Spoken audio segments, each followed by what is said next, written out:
কুর্মাসন করতে প্রথমে আপনারা পা দুটি সামনে ছড়িয়ে বসুন এবং হাঁটু দুটি ভাঁজ করে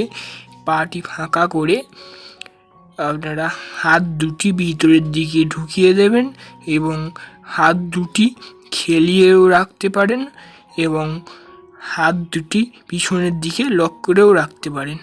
এবং ধীরে ধীরে হাঁটু ও পাটি সামনের দিকে সোজা করে টান টান রাখুন এবং বুকটি মাটিতে ঠেকানোর চেষ্টা করুন।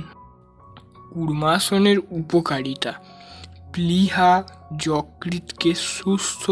ও সবল করতে সাহায্য করে, পেটের স্নায়ু পেশি